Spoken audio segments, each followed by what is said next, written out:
Some battles are simply distractions. Somebody's talking about you at work. You know what? If that's not between you and your God-given destiny, that's not a battle you're supposed to be engaged in. Why don't you let it go? Here's the key. You only have so much emotional energy for every day.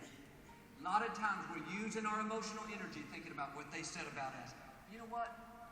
If you fix them and get them to quit talking about you, somebody else will start talking about you.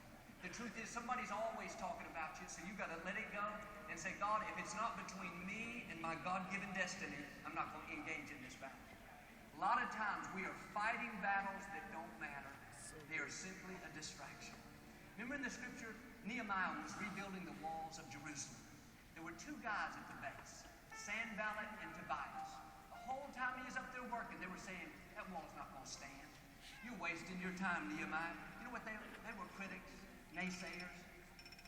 Nehemiah was smart enough to realize, I'm not going to come down off this wall and stop what God's telling me to do to go down and take care of those guys. He just kept on walking. He just kept on working, got the walls finished.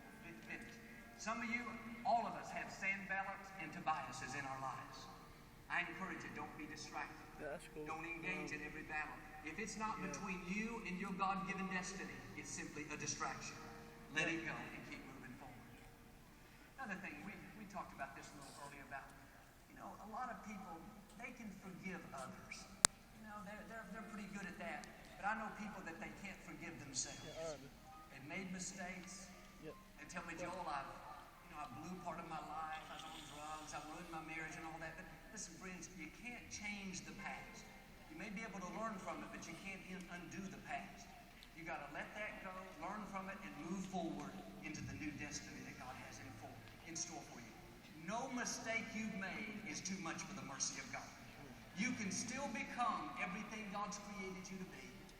You may have made plenty of mistakes, but that wasn't a surprise to God. He knows how to get you to where you're supposed to be. You think about in the scripture, God is called the God of Abraham, the God of Isaac, and the God of Jacob.